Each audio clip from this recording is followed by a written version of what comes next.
Well, hello. Oh, here we go again. Not that I mind helping people. How do you do? Oh, it's just a knack, you know. Anytime you want a little brightness in your lives, come to Pop. Pull to open. Pull to open. Yes, and what do you do? It is pure thought. It has no emotions. It is ourself. I beg your pardon? I've got that tricking sensation. And you're looking forward to it, eh? Well, look, it's better than just sitting around here on our backsides doing nothing. Time is short. Here are your orders. Here come the drums! Ben and Polly, Ben and Polly, Ben and Polly, Ben and Polly, Ben and Polly, Ben and Polly, Ben and Polly, Ben and Polly. Hello, and welcome to Pull to Open, a podcast that goes in random order through a certain set of stories, but as random as we are, we have always one rule, and that is Doctor Who is required. My name is Chris Taylor. And I'm Pete Paschal, and yes, Chris and I are a couple of journalists, a couple of folks who are often going to the best landmarks in our city to keep up with Doctor Who for some reason. That's right. That's always a good thing to do. We like to look down from tall places in this podcast. That's really kind of a theme that we're going for. And we've certainly been to some very tall places recently. And in a segment we like to call, Pete? Previously on Pull to Open. Thank you. You do that so much better than I do. Thanks. Recently, we were at a very tall place, a very tall sea monster, a tall octopus, or is it a squid? No one really knows, but it was a tall tale, that's for sure, and it was the fifth part. Many tall tales, yes. The Key to Time saga. That was the power of Kroll. Kroll. That's okay. Yes. And then we got some tallness in the Space Pirates. Okay, I just cut right to it. We did the Space Pirates after that. There's nothing tall about it. Is there anything tall about the Space Pirates? Well, you could say in the Space Pirates that all those magnetically attaching spacecraft that they've got going on kind of forms a tower, you might say, a kind of a modular tower that can be assembled there. That had been assembled very recently, you might say. Sure, let's go with that. Well, Dervish seemed kind of tall, so I'll just maybe one of the characters was tall. I'm into that. But less said about that, the better. That little sort of experiment where Doctor Who tried to be 2001: A Space Odyssey, if not Star Trek. It was probably a little early for Star Trek. Yeah. But good times we had at the next stop, which was actually New York City with the tallest tower in the world at the time, which was 1930, November 1st, 1930, in fact. That's right, yes. Specifically November 1st, 1930. In Daleks in Manhattan, Evolution of the Daleks from David Tennant's second season, third season of New Who. And there were a lot of tall things in that. There was a statue who had a torch, who keeps popping up. The Statue of Liberty has been a recent theme in Pull to Open, and we, having just watched the first episode of The War Between the Land and the Sea, don't worry, this is not a War Between the Land and the Sea podcast. No spoilers. No spoilers, but the Statue of Liberty's in it. And oh, man. I feel like that is so not a spoiler. Not really a spoiler. Like one person sitting at home, like an architecture major. Oh, that's a major spoiler. But don't tell us if it's destroyed, because I know in these things they always like to destroy the landmarks. I am saying nothing. I'm giving nothing away about the seas. I haven't seen it, by the way, so I'm not. That's not even a giveaway if it happens, because I have no clue. So a war between the land and the haven't seen. See, basically, you're on UK time, and I'm on rest of the world time with regard to the war between. Yes. So there you go. You heard it here first, folks. Statue of Liberty is in the war between the land and the sea. But we didn't stay long around Liberty Island. Nope. When we visited Daleks in Manhattan, we had other landmarks to visit, and one of them was an emergency temporal shift. Right on, all the way back to season 3, serial 10, the final serial of season 3 of Doctor Who, The War Machines. That's right. So we went from season 3 or series 3 of New Who to season 3 or series 3, I can never remember which is which, of Old Who. And there was a difference, but it was a very tall tale that we were taken to. We were taken from one very tall monument, one monument that was becoming the tallest, or the building that was becoming the tallest one in the world, and in the city that it was in, to another story about a very tall building that was the tallest in the city it's in. The post office tower. Right, at the time. These days, at the time, it had just been finished in 1966. So what's interesting is that we went... The War Machines is set in 1966, sort of famous for it, for taking Doctor Who into the present day. But in terms of pull to open time, we went forward exactly 36 years. From November the 1st, 1930 to somewhere in the middle of 1966, right? So My. I didn't even consider that. Where is it? Yeah. The randomizer's being kind to us and giving us some very precise-ish dates in these connections. Well, so good, there it is. I'm glad precision is the rule of the day, because you're going to have to be very precise about where you are placing all these emojis that are about to be thrown your way, and of course, the Whomoji challenge. And the precision matters a lot, because you're going to have to get exactly the right Doctor Who story that the emojis I'm about to give you represent. Are you ready for this? I knew I sensed evil when I approached this podcast. I knew it. I could feel it. A little prickling sensation on the back of your neck there? Sensation, yes. All right. But okay, the Whomoji is required. I guess we got to do this. We do. But we've got a new. We're setting a time limit now. All right. Yep. This is the new thing we're doing on Pull to Open. 2-minute time limit. 2 minutes, and you get 3 hints within those 2 minutes. So, maybe we'll even sound them off like we do with TLDW. I don't know. We'll figure it out. Yeah. But this one is a fairly lengthy Whomoji. We have, in fact, 8 of these. Good. Eight emojis. So I'm just going to blaze through them. The first one is a television set. Ooh, okay. The second one is a guitar. Okay. The third one is it's a desert. That's what it is. It's a desert. The fourth one is a fish. Okay. The fifth one is our favorite one, our favorite emoji lately. It's the Statue of Liberty. What? That's crazy. Guessing in the Whomoji challenge. Oh my goodness. The next one is like a life preserver, like the ring. You know what I mean? The ring life preserver you throw out to people. Right. The next one is a bat. The next one is a zombie. Then the next one is a mushroom. And the last one is a robot face. So I'm going to drop all that in the chat for you. That is a myriad. Those are myriad emojis, I will say. There's a myriad emojis, but Pete, I've already got it. Do you? Well, we just started the timer. You're 7 seconds in. What is it? 7 seconds in. I've already got this. And it's because the appearance of the Statue of Liberty means that it can just be a very limited number of things. But all the other things that I'm thinking of with this thing are starting to match up. I was a little worried about the fish. I was like, is this that, unseen adventure with Jim the fish that River keeps talking about? But no, it's not, is it? It's Old Who, isn't it? It might, in fact, be 1965. And it might, in fact, be The Chase. It's The Chase! Yes! Boom! Lots of things. Have we really not done The Chase as a Whomoji before? Or is this an alt? I think this is an alternate version of it. I think we have done The Chase, yes. Let me double check the codex. The Pull to Open codex, by the way, is our official roster of every single Doctor Who episode in sequential order. Links in the show notes if you want to check it out. And yes, we did The Chase. JC17 Ace gave us this one. Different set of emojis. This one's fun too. I like that. This is very fun. This is very fun, and I love the appropriateness of the Statue of Liberty. The life preserver for the long. I was actually thinking New Who almost all the way along through this. The TV, I was thinking, is it Idiot's Lantern? The guitar, I'm like, no, I'm thinking Capaldi. Maybe it's Hell Bent.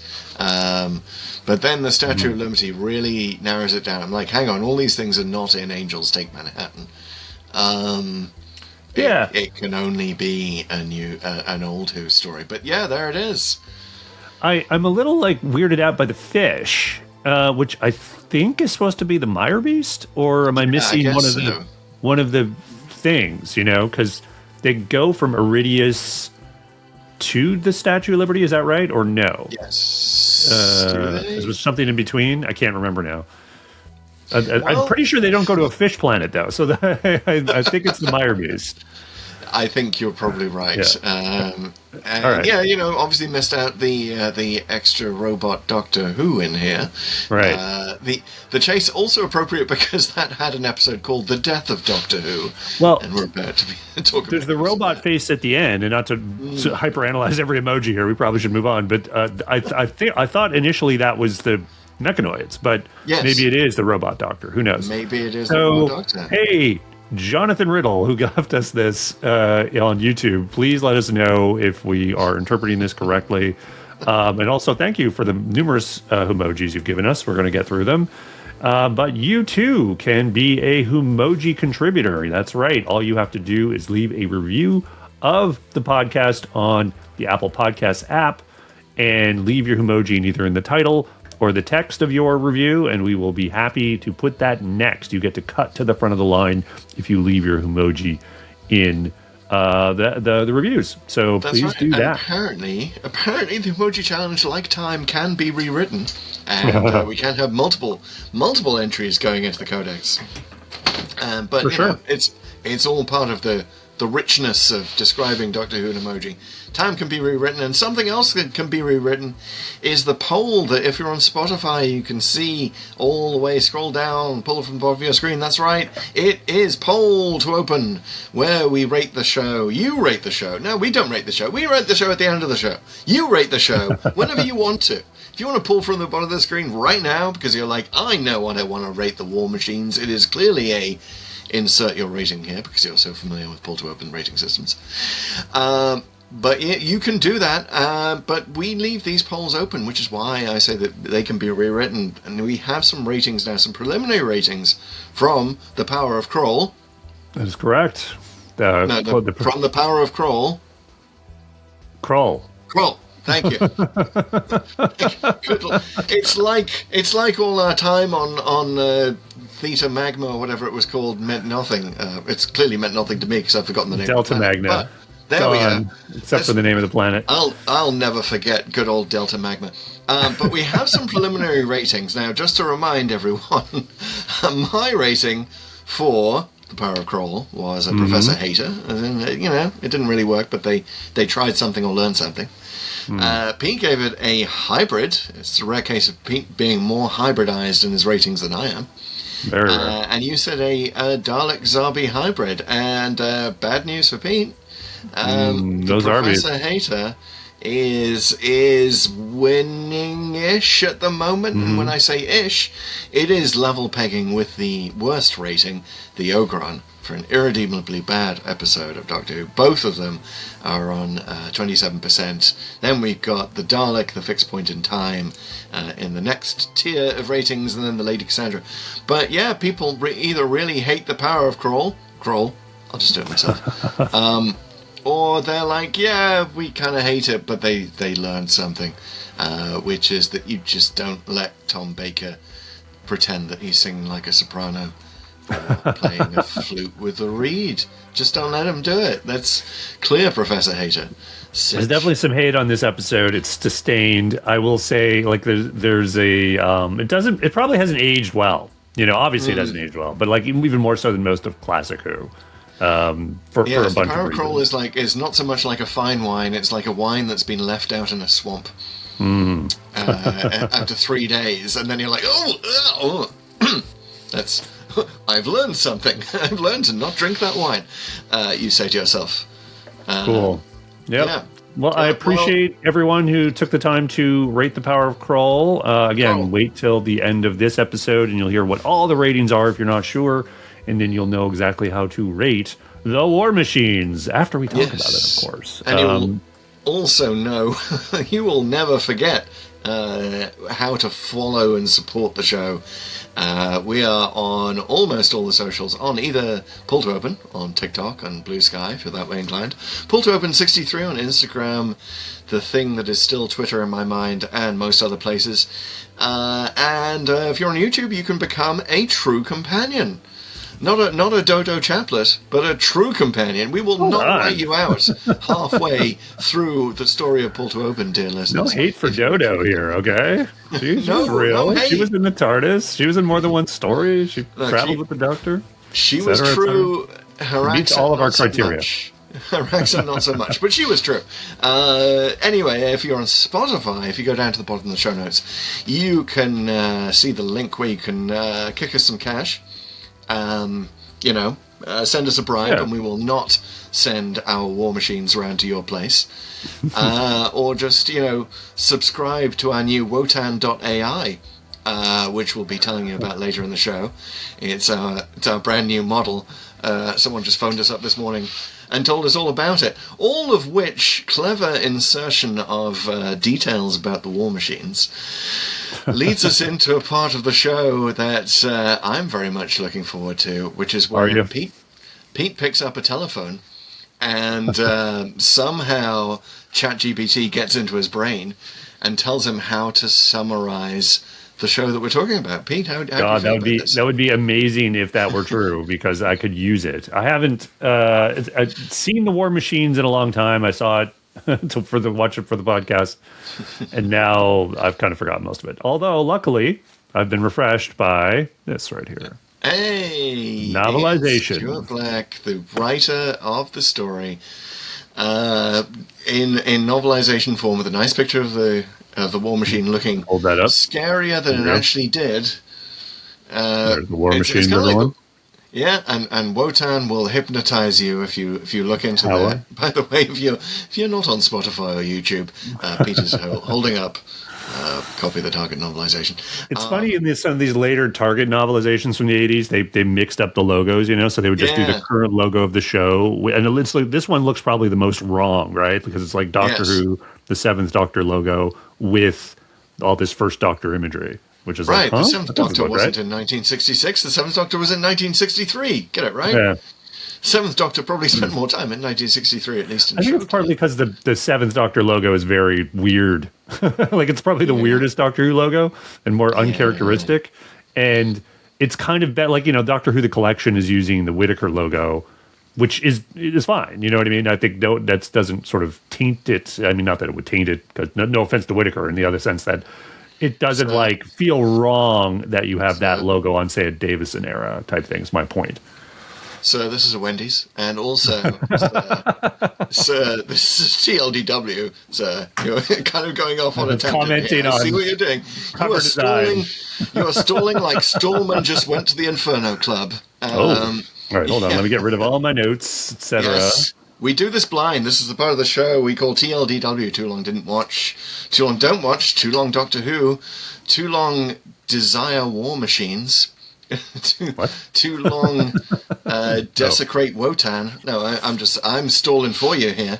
Anyway, we summarize this Classic Who story at a rate of 30 seconds per Classic Who episode. So, Pete, you have a luxurious 4 minutes to sit at the bar at the Inferno Club and relate the story of the War Machines to us. Are you feeling up to that challenge? 4 minutes sounds a little long, because that would be a minute per episode.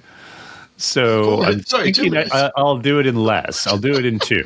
How does that sound to you? Whoa! You heard it here first, folks. Peter's doing a 4-episode Classic Who story in 2 minutes. That's only exactly what we were supposed to do. Yeah, that's right. I got it wrong. We use a minute per New Who episode, not that's Classic right. Who. But yes, you have 2 minutes to summarize the War Machines without notes, without repetition, without doing a Michael Cray's accent. Right. And I promise I won't even look at the back cover of this. Yeah, of my novel. I'm going to keep the cover face up. You just have to take my word for it. Yes, keeping all windows and books closed is required. And what else is required is that you do this in less than 2 minutes. And so, without further ado, sir, here comes the Pull to Open summary of the War Machines, starting in 3, 2, 1, go. So the Doctor takes Dodo back to contemporary London. They're excited to be there. They see there's a new tower. It's the post office tower. It's the tallest building in London. The Doctor and Dodo end up getting to know the people who are building this computer in the post office tower. And this guy named Professor Brett, who's brilliant. And they sort of know who the Doctor is, which is a little weird. But they one of the people who works there, the secretary of Professor Brett, is Polly. And she's happy to sort of take Dodo out and show her around the cool places in London. And they go to this club called the Inferno. And they meet this guy, Ben Jackson, who's kind of sullen. He's a sailor, and he's in barracks. And he joined up to see the world. Now he can't for some reason. So they cheer him up while the Doctor sort of figures out what's going on with WOTAN and is very impressed by how capable the computer is. So when the Doctor leaves, though, the WOTAN starts to hypnotize people, including Professor Brett, this other guy, Crimpton, who's a computer scientist, and basically turns them into the slaves of the computer. And they start executing this plan to take over the world. And one of the things they do is they get all these people from all over and they hypnotize them all, and they become construction workers for war machines, which are these big sort of robot things that are going to conquer London. They're going to build 12 of them, and they're really sophisticated and adaptable, and they have weapons. And so what happens is Dodo gets hypnotized, tries to get the Doctor over there to hypnotize him too. That doesn't work, but they do end up hypnotizing Polly. Ben finds where they're building one of these things. They all end up, they free Dodo from the control, so she goes off. And then basically one of the war machines gets out. They stomp it. Then another one gets out. The Doctor stops that one. But then he turns it against WOTAN. It destroys WOTAN. Ben frees Polly at the same time. And Dodo decides she's going to not travel with the Doctor anymore. So the Doctor's about to leave. And then Ben and Polly have Dodo's key. And they go into the TARDIS with the Doctor after he's already used the other war machine to destroy WOTAN. And they go off with him. Yes, I'm going to say that was a successful finish there. And now, if you would like to load up the 10th Planet podcast that we did, I don't know if we were doing TLDWs back then, but now you can go into the summary of the what happens next if you listen. No, not the 10th Planet. You have to do the Smugglers podcast. Oh, the Smugglers podcast. Yeah. Sorry. Yes. God, the Smugglers just We've done them both. Register. So this is it. We now have Ben and Polly First Doctor bingo. We do. Yeah. That is correct. Boom. And we get to see how it started and just not to zero in on the end right away, but the fact that Ben has somehow forgotten that he's on shore leave and says he needs to get back to his ship when he enters the TARDIS. Well, he says he has to get back to barracks. He does say that. He does say barracks? Okay. Yeah. Okay, fair I mean, he enough. still has a job. Like, basically, from what I understand, he's got a desk job now. Like, he's basically just helping folks at the barracks for 6 months instead of being at sea, which is kind of like silly. Like, if we want to start there on Ben, and it's like you join specifically to see the world, and then you can't see the world, like, that would feel pretty loud. I mean, I don't know. I have no idea. Yeah. I've obviously never served in the military. I don't know how this goes, but that just seems very strange. That it was specifically that his mates were shipping out to the West Indies. Yeah. And he wanted that vacation too, which is what it would have been. Right. Instead, he's stuck in cold London, which I guess the Falklands War is a ways off at this point, so it's most of the deployments are a vacation. The West Indies would be very cushy. Yes, of course, it really would. But yeah, let's zero in first of all on something that what I want to do here to start is I want to smash 1966 directly into 2025 and say that basically what happens is that in this story is the British Post Office invents AGI. Right? Pretty much. Like, just out of the blue, suddenly, the post office, which is what this is. Like, it's not really explicitly stated, but it is not, as it would be in later Doctor Who, a company that's doing this. Right. But it is the post office. The post office, the GPO, as it was known in Britain at the time, was in charge of all communications, and they had money, they had an actual budget. So it stood to reason that they would be funding computer technology, this brand new computer technology. But I just love that they've reached the holy grail that OpenAI and Anthropic and everyone is sort of reaching for today of AGI, and the GPO, the bloody post office, got it on the first try. You just get a couple of guys in white coats, a bit of computers, instant AGI. I mean, this is the past. There are many things that don't make sense about the war machines, and there are many unrealistic things about the war machines. But perhaps the most unrealistic is that, you know, the British government is not like immediately like spinning it off into a company that's going to get billions of dollars in investment, because WOTAN is a money spinner, as we know now. If we have true AGI. Well, first of all, AGI has sort of fallen out of favor, right? Like, AGI was the term we were talking about a year ago or 2 years ago, and now it's either super intelligence or, I forget exactly, this is a more complicated term, but it's like self-improving AI is kind of what they sort of think of as the end goal now. So it's honestly, whatever term it is, it's always what the investors want to hear. You know, like that's exactly. Kind of like whatever's trendy. So it is interesting that there is no, it's very vague, like who it is. Like, I guess you can infer it's the post office, but, you know, it's a tower. Like, there could be companies there or other government agencies. It's certainly implied that the government is either heavily involved, if not in charge, because of Sir Charles, I think it is. Oh, yes. But it is really vague on like how this came about, like why they even have this project, et cetera, et cetera. It's just WOTAN's in the tower, and it's the post office tower, and, you know, someone's invented it, and now it's taking over. And do you remember seeing the chart behind Sir Charles at his press conference that shows everything that's going to be hooked up to WOTAN? Yeah, that was the Kremlin. Right. The Kremlin has somehow agreed to let WOTAN hook itself up to it. But it said the full list is Kremlin, charities, just I guess all charities. Well, I guess it's more efficient at getting stuff to the charities. That's, you know, it makes sense. Woomera, shout out to our Australian listeners, because Woomera is down here, as you know. That was where the British tested rockets in Australia. Cape Kennedy. I didn't know. Interesting. Okay. Well, sorry, our Australian listeners did know, but but yes, Cape Kennedy, Parliament, Eldo. I don't know what that is. Telstar, the US satellite that was also a big hit on the pop charts. The White House and the Kremlin have actually agreed on something in 1966, and it is to both be hooked up to WOTAN. EFTA, sort of the predecessor of the European Union, the RAF, the Army, NATO, CETO, and JK, don't know what that is, unless that's saying this was all a big JK. Big there you go. Yeah, that's probably it. I got to say, that's, you know, I got to say, when you as you list that off, it makes me think they missed a trick in making it seem like more of an international effort. Like this was some sort of, you know, essentially a Manhattan Project at artificial intelligence.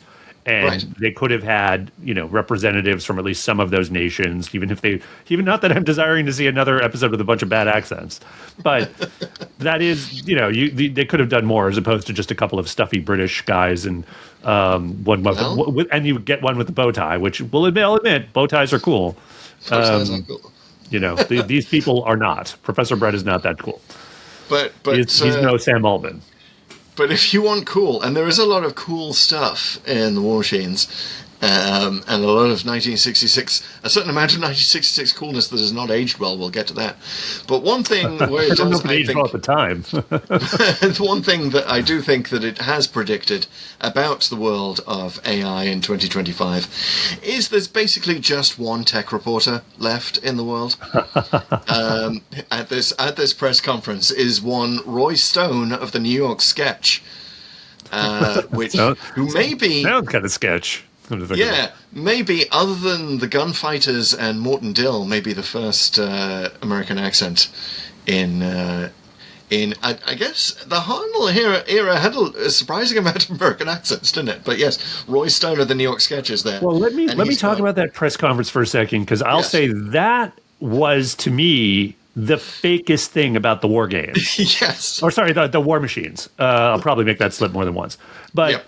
So, because they do this press conference and they're just like openly telling them like what's wrong, and like they do, Professor Brett's not there, but they still go ahead with it. And then they have this open conversation like within earshot of everyone there about being worried that something's gone wrong. Like, it's like never I know public relations was probably pretty nascent at the time, but it wasn't that nascent. Like, you have to put an image out there and be on message, and you can't be just be looking like boobs in front of everyone in the world. Like, I mean, no. You're going to call off the press conference, or you're going to do something, in some room somewhere, but you're not going to have some conversation about how worried you are. What's happening with WOTAN? Don't do that. It is fantastic, but I love that Roy Stone of the New York Sketch, the world's only tech reporter, is asking the tough questions, such as, "Sir, doesn't this put a great deal of power into the hands of whoever operates WOTAN?" And Sir Charles is like, "You dummy, no one operates WOTAN. It's pure thought. It has. Is there no way of fixing it so it can give the wrong answers?" Elon Musk coughs and walks out of the scene. Yes, no one operates WOTAN. WOTAN operates itself. It's merely a brain which thinks logically without any political private ends. It is pure thought. It supplies only truth. Now, okay. Is there no way of fixing it? Yeah, I mean, I'm glad for Roy Stone. That's all I can say. I'm glad the New York Sketch has kind of caught up to the concept of computers fast enough that he's like, wait a minute! If we're hooking the White House, the Kremlin, and NATO up to one computer, that could do some damage. It's so mental at the time. I mean, the thing is, you really have to think back to like how people might have even regarding computers. Like, obviously, there was nothing in regards to personal computing, not even close at the time. And computers were still like this sort of theoretical thing, and you sort of see that even through the Troughton era. We just did the Ice Warriors like a number of weeks ago, and the whole thing about the world computer, it's this singular thing. So you couldn't make a mistake. It was similar, like it wasn't hypnotizing you. Right. But you get sort of the same idea of like, this is how people thought of computers, as these sort of purely logical things that would somehow be perfected to do this kind of stuff. And, obviously we have a much, much, much different sort of impression of that now. But really, just to zoom out, like even away from the computer thing. So the whole idea here with what the war machines, it's very unique. I mean, it's not just unique. It's not unique. It's actually a landmark episode, I would say, in that it's the very first time in Doctor Who that he's actually connecting to, interacting with, and sort of being present in contemporary London. Yes. And even though he's sort of, you could argue Planet of Giants or whatever, but he was shrunk. Obviously, it was either, in all other cases, it was either some covert thing or it wasn't really there. But now he's like fully present. He's interacting with people officially, which would this is sort of the prototype of what would obviously end up becoming his relationship with UNIT in a few years. And there's this very weird aspect to it where he's kind of known. It's very strange. That's kind of what I sort of alluded to in the TLDW, where they know, I think it's either Brett or Sir Charles, but someone is like, we know, it's Doctor Who. It's great that we have him because he's such a great mind. And it's sort of that gives him the access right away or something. And it's never really explained in the episode how they know him. Yes, or indeed how WOTAN knows what TARDIS stands for. Right. Which is, WOTAN is, which they all call VOTAN because that makes it sound more evil.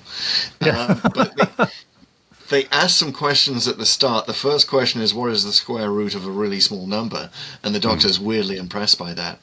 And somehow, which of course, he asked the question. He could have asked it anything, and he asked it for a square root. The funny thing is, if it works like generative AI does today, there's a good chance it would get it wrong. That would have been really ahead of its time. You know what I mean? If it's like he asked that question specifically to mine whether it got it wrong, because if it got it wrong, then it's like, oh, maybe this is intelligent. Because it's not just doing programmatic computation; it's doing something else. So, anyway. So maybe that's it. Maybe the Doctor is like, "Oh, I've seen a lot of generative AI in my trips to the 2020s, I'll ask it a simple math question and watch it hallucinate. And it's like, wait a minute, maybe this isn't Gen AI, maybe this isn't an LLM. But then Dodo says, I've got it, Doctor, it'll never get this one. What does Stardust stands for? And WOTAN, revealing itself to be a Doctor Who fan, says dimensions, plural, doesn't get it wrong there. It says it gets it correct. And then, so weird, we might as well get to this now. At the end of the episode, somehow WOTAN is not a Doctor Who fan, or is the kind of really nerdy Doctor Who fan who argues that Doctor Who's name is actually Doctor Who. Because right, exactly. It says multiple times Doctor Who is required.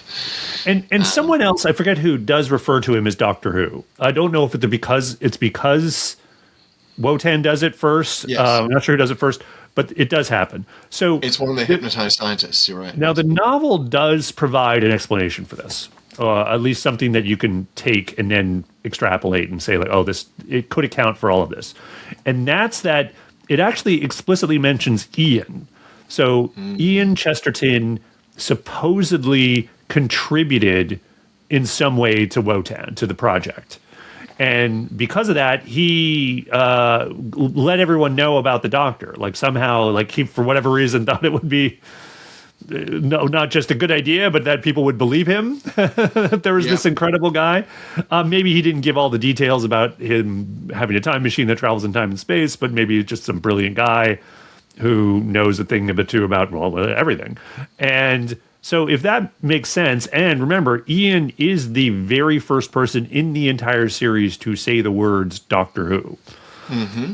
So it's kind of apt then, because that he might have been like told people about the Doctor, contributed to the project, and then they said the Doctor, and then people call him Doctor Who, and he's like, that's what I said. And there's, well, why don't we just put that in as his name? And then that would also explain the TARDIS thing, because if we said, oh, TARDIS, it stands for this, Susan named it or whatever, and blah blah blah. Yes. So that fills in that gap. This would all ultimately resolve in World Enough and Time in New Hero, where Stephen Moffat, who is that annoying Doctor Who nerd who insists that his real name is actually Doctor Who, kind of brought that debate much more as the fore, right, by having Missy say it. Now, there have been more explanations for all of this than you can shake a stick at. There's the super serious Doctor Who novel explanation that his name is, I think, like 38 syllables. It's like Romana. Everyone, no one should take that. I hate that. I also hate Romana's name, by the way, but anyway. But yeah, I much prefer, like what you're talking about, that there's some sort of timey-wimey explanation. And yeah, maybe it's been listening to Ian Chesterton's phone. I mean, we're going to get into this a lot in like what if the evil plot had succeeded at the end of the show, and perhaps even the Clara Splinter. But a lot of what WOTAN is doing does not make sense. Right? I mean, for one thing, WOTAN is sitting right there in the post office tower, which is broadcasting TV signals.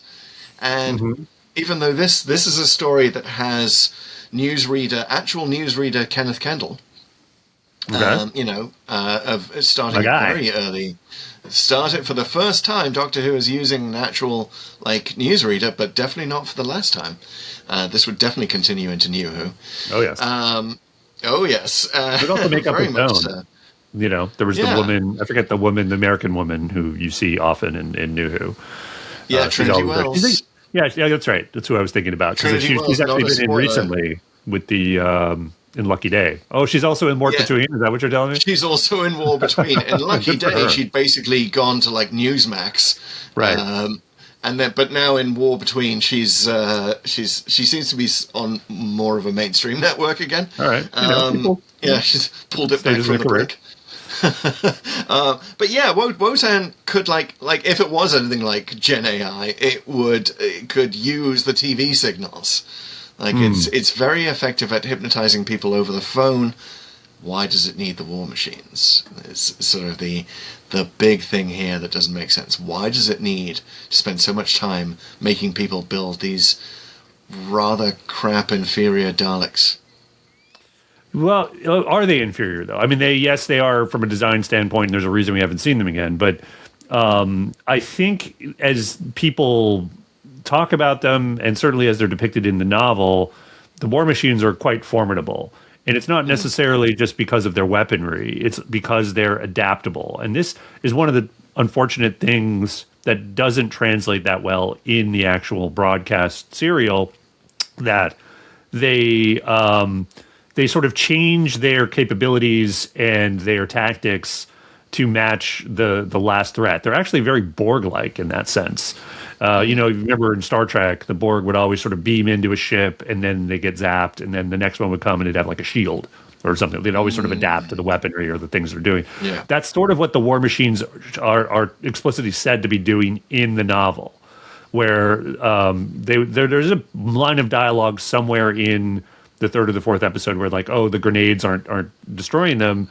And it's because WOTAN or the War Machines have developed this magical ability to prevent the explosive from going off. Or, as we see in the show, they're jamming all the guns, which it's pretty magical, to be honest with you. It does take you out of it a bit. I mean, yes, we're all up for suspension of disbelief, but if you think about it even a little bit, it's like, well, there's no radio receiver in a gun. You need to do something physical. And you could sort of go like, well, I guess a magnetic field, and that's sort of the best I can do. But it doesn't quite. It's just a little too magical that it could be that precise, and just sort of jam all these guns all at the same time. But you have to kind of go with as a modern viewer watching that scene, you see all the bits where they're like, you get lots of close-ups of the soldiers pulling the trigger on the gun, but nothing happening.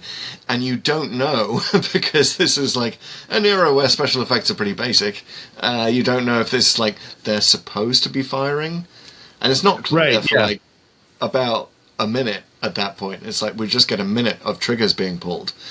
Well, like, are we supposed to hear gunfire here? Yeah, and I think, to get a little behind the scenes, this was a very tumultuous era for Doctor Who, season 3, because it went through a couple of producers. We talked about this in the Celestial Toymaker podcast, where they were actually considering firing William Hartnell at the time, and there was a political clash between him and the producer, and they ended up leaving. And then I think Innes Lloyd is now the producer.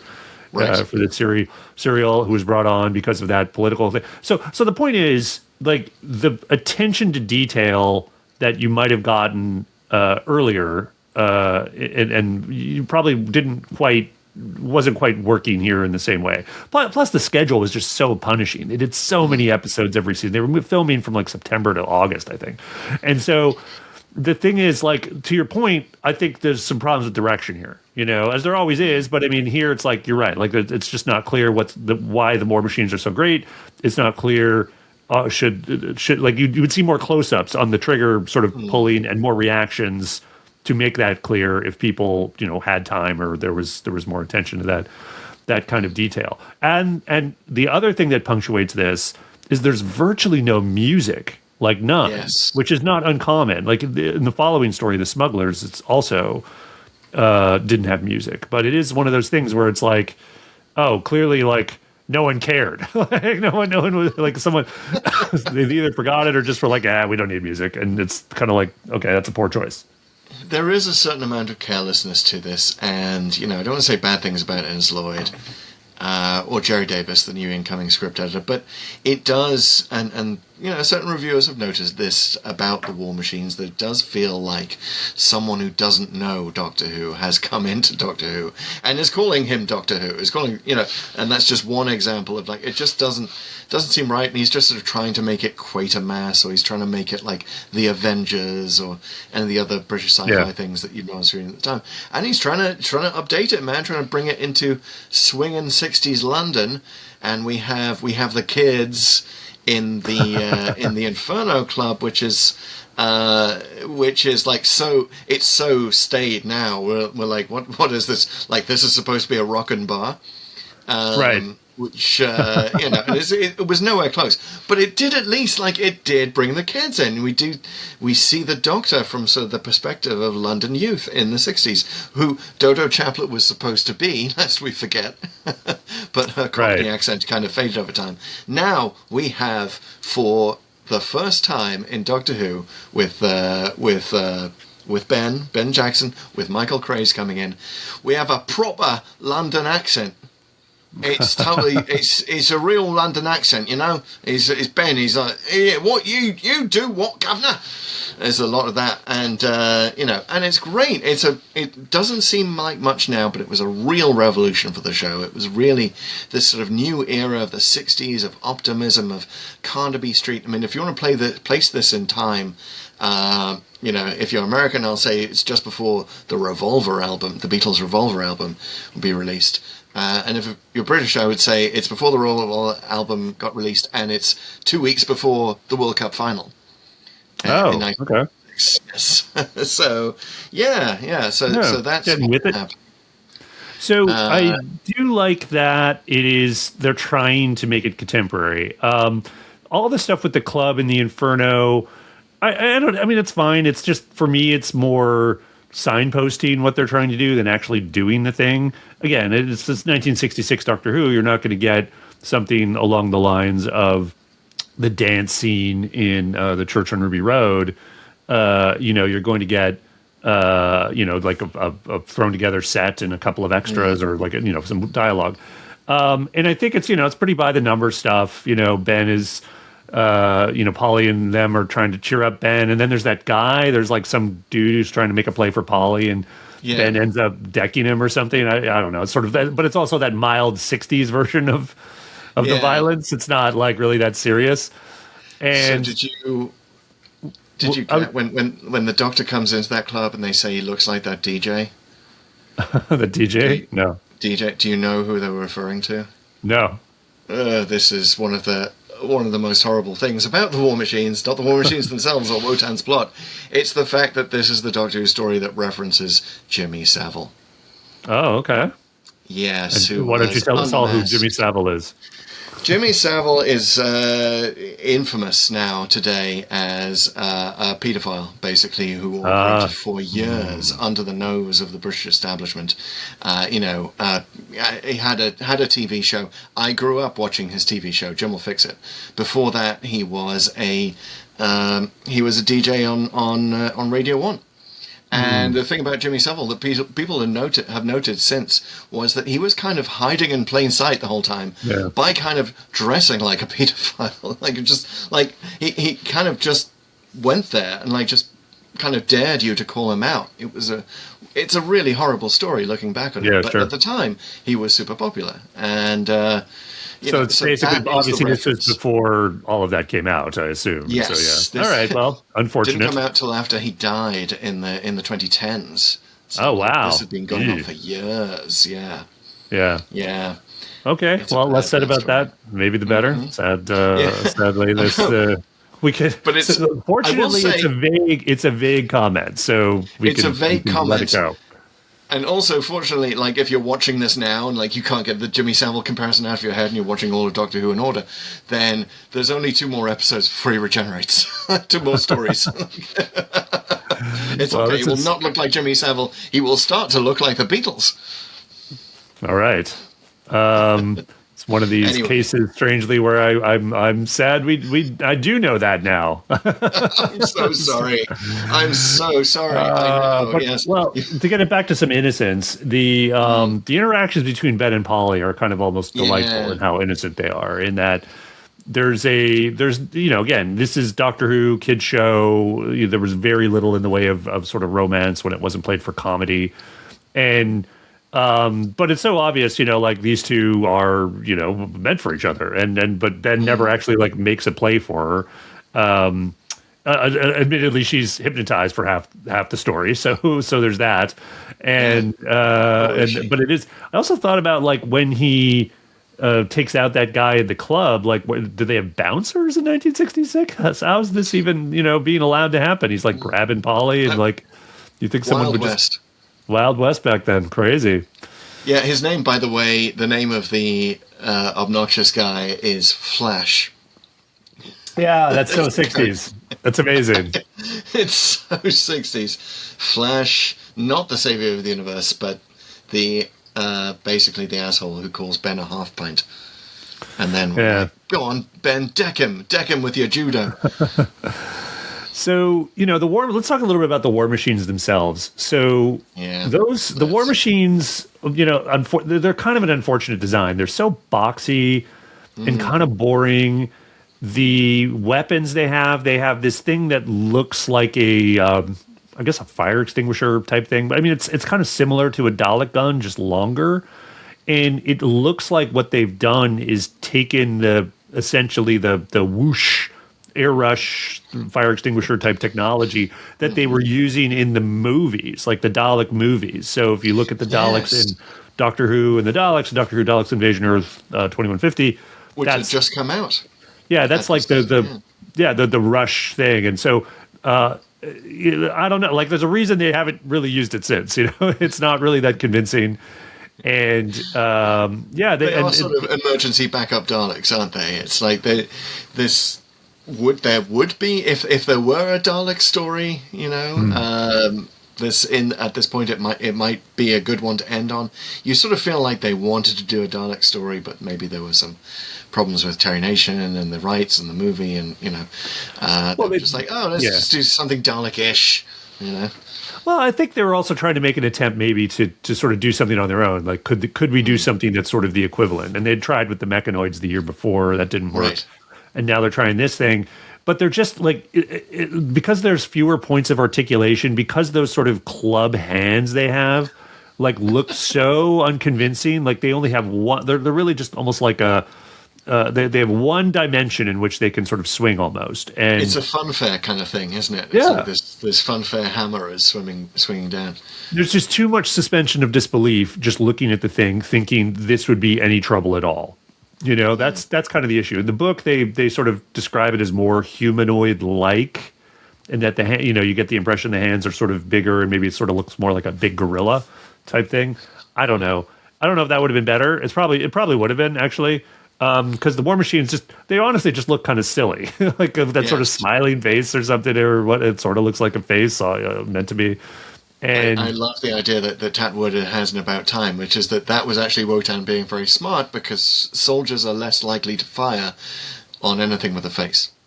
Right. We know this psychologically, so I'm going with that. Going with that's the reason why it's got a weird face on. Yeah.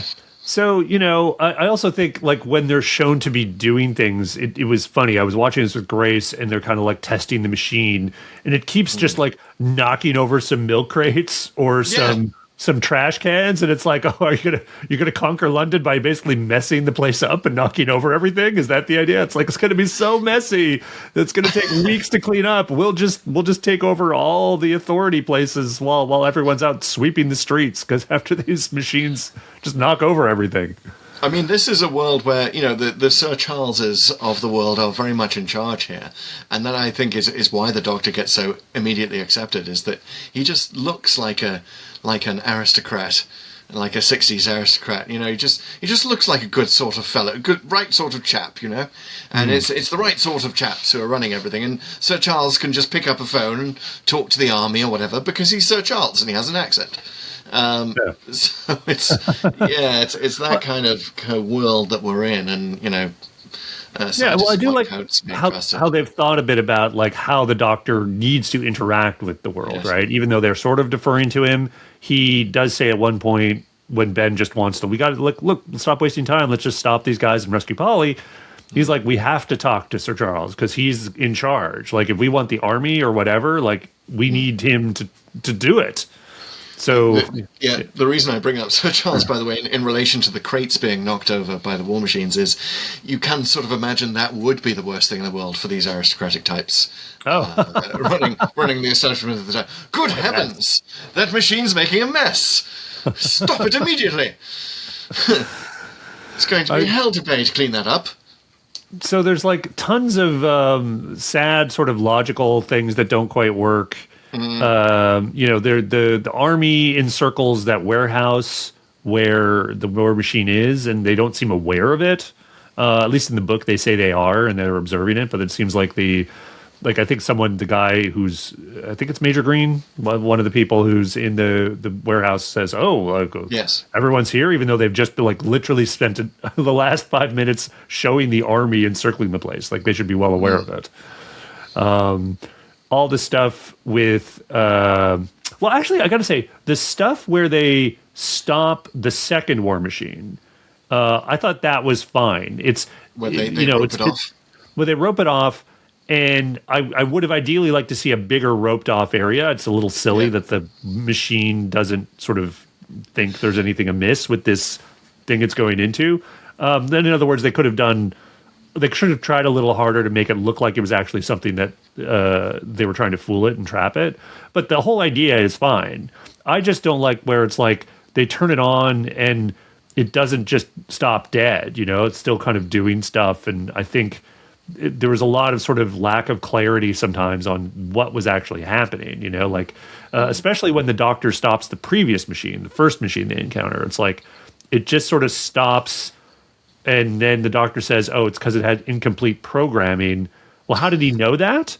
Number one. And like what specifically? You could have had one more line of like, oh, I did this, and because its programming was incomplete, it didn't know what to do or something like that.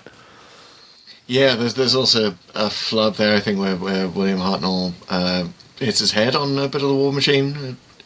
Or Michael Craze. But I do like that they have a moment there where they're setting up the return of the keys at the end, where the keys fall out of the Doctor's coat and Ben picks them up. So that's a nice part of that area. But yeah, it's just it's not very effective. They're sort of Daleks, but like you are more, because the Daleks are just sort of inherently terrifying on the surface. You don't think about a lot of the deeper stuff, like how would they get up to the top of a very tall building.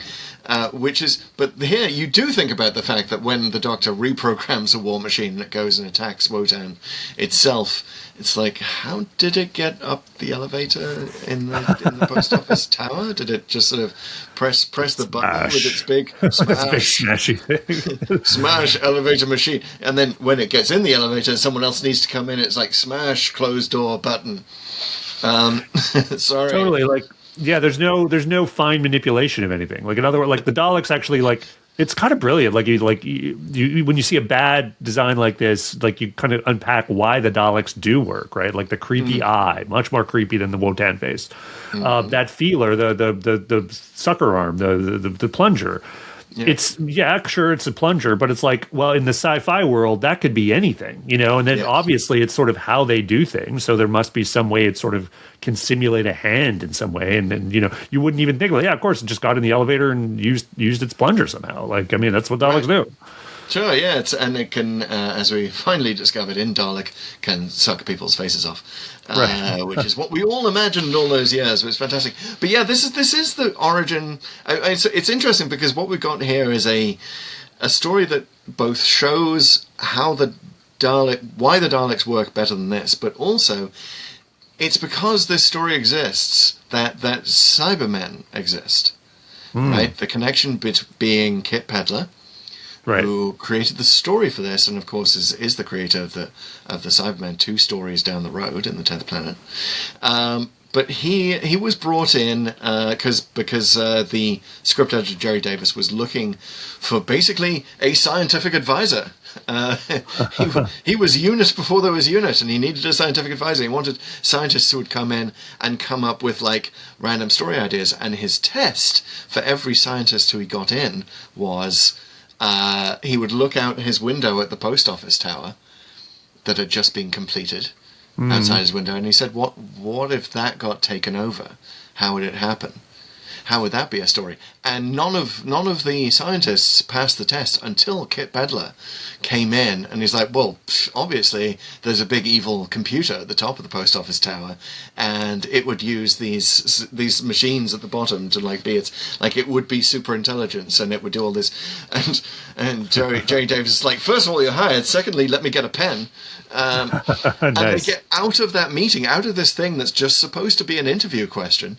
They get the war machines, which I think is the really lovely origin. Because you get the Cybermen, you get the second most popular villain in all of Doctor Who history, and you just get the war machines for free. It's just like that's your taster of what the mind of Kit Pedler can come up with. Yeah, and I will say, like, it's a good story. Like, I mean, it is. It like the structure of it. There's a lot of details that you could pick at, and we have been.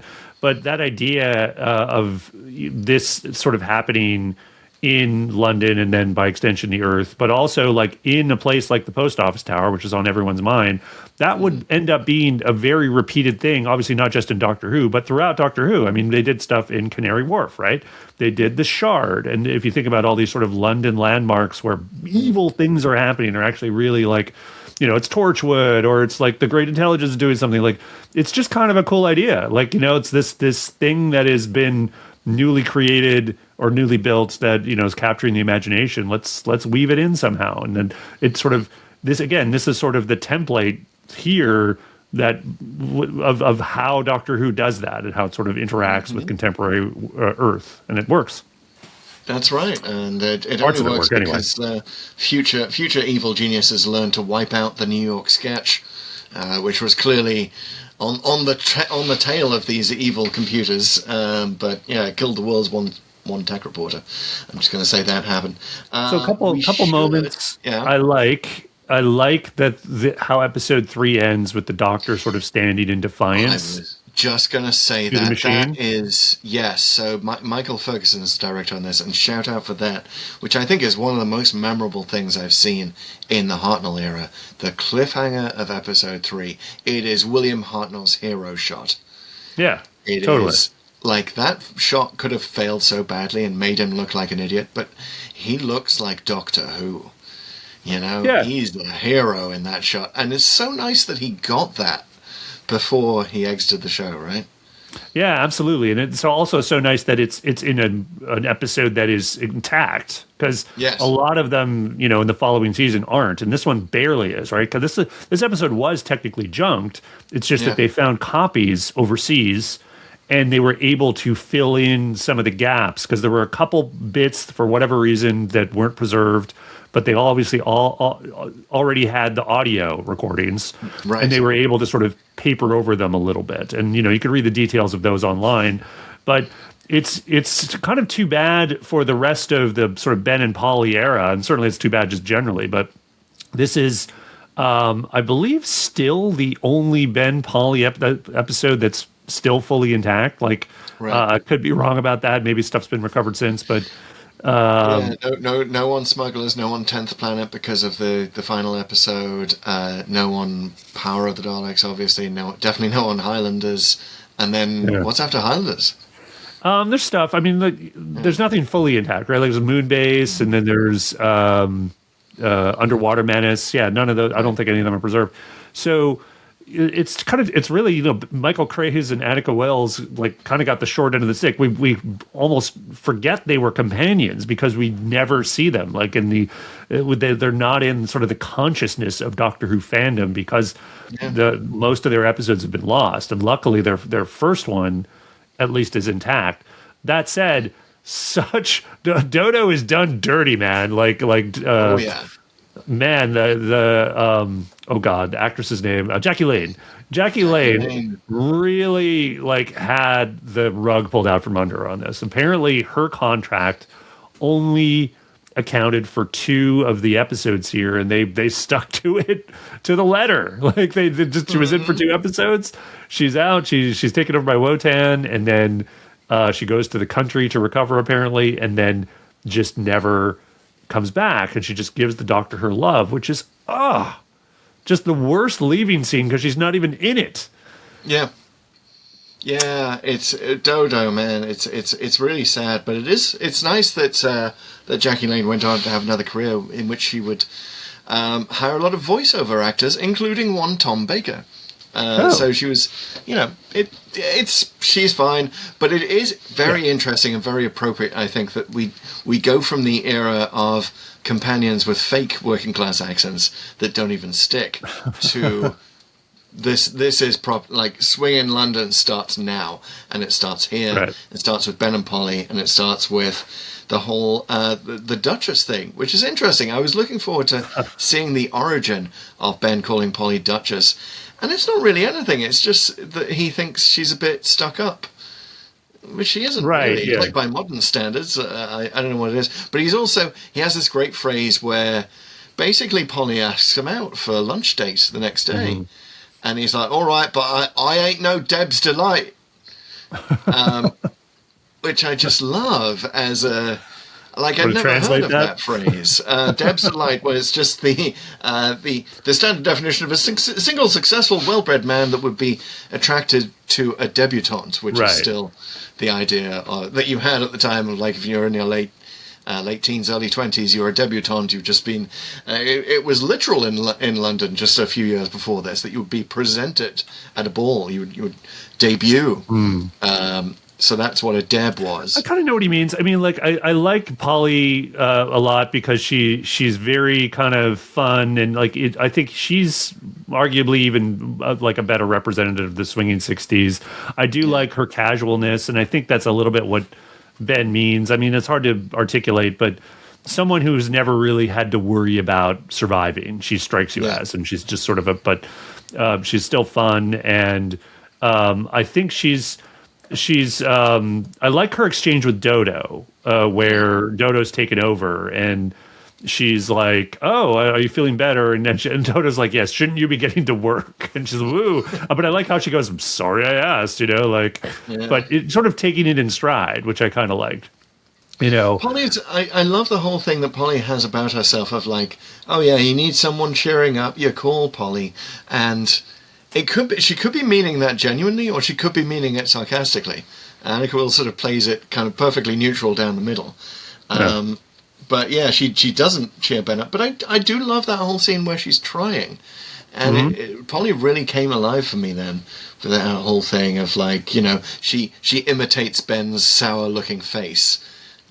Goes around the other side of the table to imitate it. And the other thing I liked about what she did is she actually starts calling around from the bar. Like she's proactive about like, we don't know where Dodo is and we're worried. And I'm going to pick up a phone. I'm going to start calling people. Like I thought, yeah, that's great. I can see why she's actually has a great job with the WOTAN people because she's just jumping on things. She just has this bias to action, which is awesome. It's too bad she spends 2 episodes hypnotized. But what are you going to do? That is a bit rough, and you're sort of wondering is she really hypnotized, because she does recognize Ben and she does let Ben go, and only gives him a few pieces of Maoist propaganda about how happy she is to be a worker. There's definitely more of that in the book, like with the final rescue in the tower. Although it's never really explained. Yeah. In the book, I'm very curious about Ben's. Do they get into Ben's background? Because I read that the write-up for the character had sort of part of the reason why he went into the Navy in the first place and why he was looking so sour at still being in London was that he had problems with his father and wanted to get away from home. I can't remember. I don't think so. If it is, it's like just a tiny little mention. So that's I don't that's the think thing that made Ben come alive for me too. Like that, we never quite answer. Like, why is he so upset? What's the real reason he's so upset? He's not going to the West Indies, right? Right. So I like that extra dimension of he's trying to get away from a tricky family situation. Interesting. Could be. Yeah. It could answer the question of why Ben so sad in the Inferno. But there are other questions that we have to answer, which of course are the 4 questions to Doomsday. I think that was WOTAN. Let's move really quickly to the first question. Why did the randomizer take us here? Monuments. It really likes big, tall monuments. Now, if you sort of squint at the post office tower, you might think it looks a little bit like the Statue of Liberty's torch. If it was sort of given to Picasso and built entirely out of round things. By the way, no wonder the doctor's drawn to the post office tower. He loves the round things. Everyone loves the round things. Loves the round things. So there's that connection. There's the monument just finishing construction in 1930, and then the one that's just finished in 1966. And yeah, tall things. It's definitely a connection. And also, I guess, like the sort of the companion. It feels like there are companion issues there and here, but we almost got Ben and Polly again in kind of Tallulah and Laszlo. They're a little Ben and Polly. A little straight on each other. I like that. Yeah, I like that's kind of what I got too.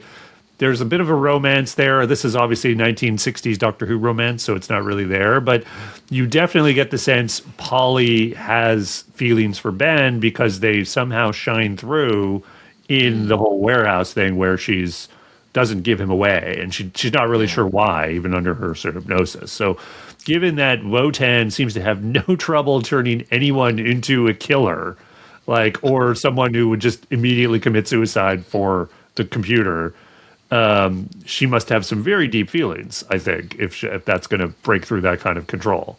So, or they just did a bad job, which also like makes me wonder, why didn't they do that to Ben? Like, it's just one phone call from WOTAN, and he's going to be like, he just becomes this slave worker that they're guarding. It's like, why isn't he susceptible to the same conversion that everyone else has undergone?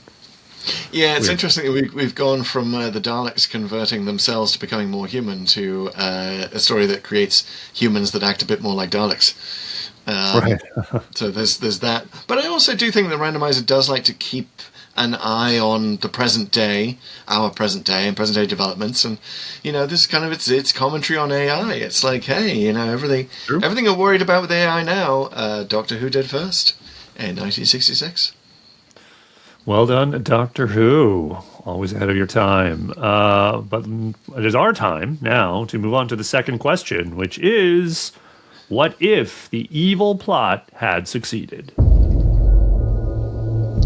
So normally in this question, I know you do like to go straight to the last possible moment it could succeed, but I would like to once again point out that WOTAN could have just used television. If it could hypnotize people through the phone, it could have used television. Also, if it can hypnotize people through the phone, why doesn't it just call up everyone in the world who has a phone? Right. It could be like the final scene in, do you ever see The Lawnmower Man? No. Yeah. Anyway, no spoiler. Similar. Well, the other thing I was going to say, actually, I don't know if you've been watching Pluribus on Apple TV, the new Vince Gilligan thing. The basic premise is that, you know, what if zombies but nice?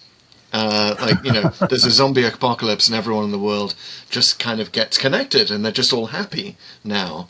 And there's one character who has to fight against that. Really highly recommended. Vince Gilligan, if you liked Breaking Bad, if you liked Better Call Saul, you know, this is Vince Gilligan's next effort and his first foray into science fiction. So I think that, you know, there's a very... there's a very similar connection to, you know, the controlled people. But yes, it could really have done it like they do in Pluribus. WOTAN could have just converted everyone at once with that level of control. It did not need to build war machines to do what exactly? Distract the army, I guess. So that's the high level version of what if the evil plot. What if WOTAN had realized he had an entire communications network at his disposal? Sorry, WOTAN, I'm applying your pronouns just arbitrarily there. Do write in and let us know if they're different. But yes, I mean, we sort of know why, because like the Norse god Wotan had his Valkyries, right? And this is the war machines are supposed to be Valkyries. I believe there's even an early version of the script where they're called Valks. Right. Well, that's the name of the second war machine. So they're given names in the novel, and it's called Volk is the second machine. So it's made a little more explicit. Yeah, so there's a thing here with the war machines in terms of the evil plot succeeding, where the design and how it's executed, it's almost hard to see it ever succeeding, right? Like, you look at WOTAN and the war machine, like, I don't think they can conquer a bouncy house. Like, they're just like, they seem like they're going to run into things and fall over. Hit the bouncy house with the big poundy thing, yes. But I like what you said about the phone. Like, to take the question seriously, like, someone does mention the war machines are impervious to grenades. If you take some of the stuff from the novel and extrapolate a bit, like that they are these super adaptable machines that have some level of magic powers to sort of prevent people from harming them, it could be a very serious problem very quickly if you have enough of them. And so what I would imagine how it would succeed is that the doctor's machine that's going to the tower at the end, it basically falls over, like, so they can't get there in time for noon. And so they attack. The war machines attack, and over the next couple of days, they basically just conquer London. And because the military has trouble responding to them, and they're really busy getting people evacuated, WOTAN just keeps building stuff. And so by the time they can adequately respond, WOTAN's already built drones. And then because that's how it would conquer the Earth. You need air superiority. And so once you can do that, once you have these drones that can also jam, fighter planes or whatever, and render like the people fighting against you kind of inept, you would have to basically nuke the place. But by that point, maybe it's started stuff in Moscow and New York and all the other places it was supposed to do. Or so you maybe can the sort war of see machines it. are impervious to nukes. I love the idea of like an Independence Day style scene where they have to resort to using a nuke and like we got it. Oh no, the smoke of that mushroom cloud clears. The war machine is still coming. Or it just doesn't work. They drop the nuke and there is no mushroom cloud. Why? Because you stopped the thing, the firing mechanism from even working. Nuclear weapons are very elaborate. You gave WOTAN access to your nuclear weapons. You fools! You fools! Yep. So what would have to happen then? I think the Doctor would probably need to summon something to Earth to fight them. Like I'm almost thinking about Revolution of the Daleks, where the Doctor had to summon other Daleks to kill these Daleks and make them go away somehow. Like basically something along those lines. I feel like the Doctor would need to do, like create his own super intelligence that would fight back or something like that. You know what he'd need to do, and it's the thing that you haven't done in this podcast yet, Pete. You said you'd do it more, but we need to confuse the war games and the war machines here. We need to say, it's time, if the evil plot succeeds here, it's time for the Doctor to pull out his Time Lord cube. There you go. That would that's exactly right. And so if the evil plot succeeds, the Doctor goes on trial on Gallifrey earlier and gets force regenerated into Troughton, and then it's like all Troughton unit stories. Wow, look at that. Yeah. He's exiled as the second Doctor. Yeah. I love it. That's really cool. We just go straight into the evasion, basically. Ben and Polly never have their TARDIS key moments at the end. They're That's just, right. go off and have a torrid relationship in 60s London. Yeah, and it's basically just the Doctor and the Brigadier, who you got to say Sir Charles is sort of a proto-Brigadier in some ways, isn't he? Although he has no chemistry with the Doctor, so it's, they thought harder. I mean, thank God we got Nick Courtney like a couple of years later, because obviously much better dynamic with our favorite Time Lord. Okay. Moving on to the third question. It is, where is the Clara Splinter? Clara Oswald, of course, splintered in time at the end of The Name of the Doctor. She's somewhere in every single Doctor Who story. Where is she in the War Machines? Well, I think here's something that's going to answer why did the randomizer bring us here, and where is the Clara Splinter at the same time, because if you remember, Pete, last time I said that Clara was the elevator operator and the security guard at the Empire State Building who allows Martha and co to get up there with no suspicion. I think there's a similar scene going on here, that Clara has to be at the entrance to the post office tower. She has to be the one who lets the Doctor in so easily. Like the Doctor just strolls in. Oh yeah, give me a tour of this machine, young lady, and she just was like, right out, she calls it up, and she's just like, oh yeah, no, I know this guy, so that fills in that plot hole, which I know in the novel they say like, oh, he's like a friend of Ian Chesterton, or like that's the connection of how he gets up the post office tower so easily. But also, I think Elevator Clara is here at the end, letting the reprogrammed war machine up into the elevator, helping it get into the elevator. Right this way, sir. Oh, you can't get in? Oh, let me push the button for you. Nice. That's cool. Yeah. I had her as probably a maid, or maybe just a family friend of Sir Charles's, maybe not of him or his wife, but maybe their daughter, just because that's the right age. And also, basically, Dodo needs someone to talk to. And I think it's Clara that convinces her not to go back to the Doctor. And I think the reasoning that she'll give her is like, look, this is your life. What you've told me, and presumably they've had a bunch of conversations while she's recovering, is that it's a random life. It's always dangerous. I mean, but you've been given an opportunity here and now to live your life now, and I think you need to take it. And you shouldn't go back because you'll be too tempted. This is why you can't see the Doctor again. If you go to say goodbye, you're just going to end up getting the TARDIS, and that's what I have to sort of believe as a sort of this is sort of my headcanon of why Dodo doesn't go. It's not because she doesn't care. It's because she cares too much. That she just loves that life. That she knows but she knows what's best for her.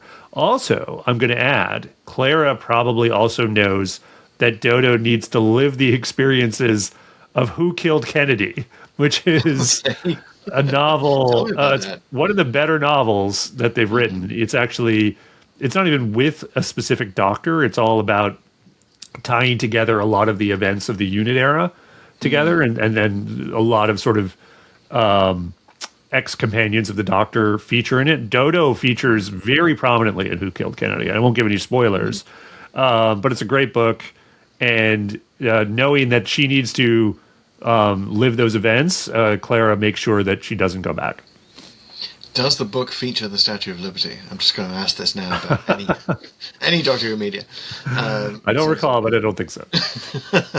But I love that, and that was another sort of half thought that I had for Clara. You're absolutely right. We do have to explain Dodo's odd absence. Clara's perfect for that, and Clara would also know that Ben and Polly need to travel on the TARDIS. They need to be with the Doctor for his first regeneration, or the first one he remembers. Shout out the Timeless Child. Must we shout out? Yeah, we must. Anyway, whatever. Choose your poison. But anyway, Ben and Polly need to be there to kind of, I guess, aggravate him on Skaro, or no, Vulcan. Right. In Power of the, because of the events of that, like, she needs to set this in motion, so she's also persuading Polly, like, just give these keys to your friend. Your friends will come visit. They will pass it on to the Doctor, like, and she also scrupulously avoids the part where Dodo tells them don't go into the machine, like she's like just distracting her attention at that point. By the way, it's a time machine. Don't go into it. Oh, look, squirrel. She says in the garden of Sir Charles's summer house. Love it. Yeah. Alrighty. Well, it is now time to move on to the final question, but not before I tell you all about our newsletter, which is at pulltoopen.net. You can subscribe there, and you will get full written notes for every single random episode that we encounter. There's always a few things that we don't get to in the commentary, so there's fresh content. And it's a great way to be reminded that, hey, there's a new podcast on the Pull to Open feed. You'll just get that right in your inbox, and you can go right to it. All right, and now it is time for the final question, the only question, the one that matters for the War Machines, which is, what did we think of this story? There's seven ratings for Pull to Open. Four? This is the fourth question. That's it. Yes. And this is the 7 ratings. And they are the Dalek, which is a good episode of Doctor Who. The Ogron, which is an irredeemably bad episode of Doctor Who. The Professor Hater, which is a not so good episode, but hey, at least they tried something. There's the Viscount Banger, which we reserve for the best of the best. The Fixed Point in Time, which is a story that is beyond rating, usually for reasons of nostalgia. Lady Cassandra, which is a paper-thin plot, but hey, at least it looks good. And the Zarbi, which is a story so bad, it's actually kind of good. What are you saying about the War Machines? I mean, there's definitely a case to be made for a Fixed Point in Time here, just because it would become the template for so much that followed. But I think it's too obvious, this one. This is, the War Machines is a Professor Hater all the way. Huh, okay. Because I think that they learned so much from this. Like, you before you shift form, like we see this as the beginning of the shift. they wouldn't have necessarily seen at the time. They were just trying new stuff. They were just trying, let's see what, the Doctor looks like in present-day Earth with more with it companions and, an alien invasion on the streets of London or whatever, not knowing that this would be the template. So, but they're just trying it. But I think that what they learned from this is, yes, you do need something like UNIT. You do need someone like the Brigadier to kind of interact with the Doctor in a Sir Charles-ish way, but also to raise a very skeptical eyebrow every once and again and say things like, "Oh, come on, Doctor," right, as the Brig would. So you're learning so much about this format. You're learning that you can't just do the Daleks without the angry Dalek voice and the eye stalk. Like, you can't. It's not just thing that is on wheels that is rolling towards you that's going to kill you in some way with sticky out arms. That is the secret of the Daleks. So they learned that. And they also, they learned something from Kit Pedler, and they got Kit Pedler on board, and that resulted in the Cybermen. So, clear Professor Hater for me. Not even a hybrid. Well, you spoiled my rating at the beginning, which was that I regard this one as a fixed point in time for many of the reasons that we said, because it is such a important episode of Doctor Who that it's like, okay, we're gonna try to see what it looks like when he is interacting with contemporary Earth, and how the show itself even does that, not just the character. And it's like you say, it's a shame the war machines themselves are kind of a dumb prop. They're not really a monster we want to see again. Like, it's funny, like, because they say at the end there's 10 other machines that will never be activated, obviously, and it's like, ooh, that's a plot point someone could do a to be continued or a part 2. No, we never want to see the war machines again. Thank you. I'm fine with they're just dismantled. We're fine. No interest in seeing the war machines again. But the story holds up, though. Like, it's pretty decent, and the whole idea of computers taking over, obviously, like a lot of the details of this one, pretty slapdash. But overall, it's kind of a fun idea that they would obviously return to many times. So anyway, so many sort of things to think about. For me, fixed point in time, can't really judge it. It's just a super important episode. I think everyone should check out at least once. Well, to speak in 1966 lingo, I dig your groove, Daddy-O. I'm picking up what you're laying down here. I'm totally down with the kids on this also being a fixed point in time.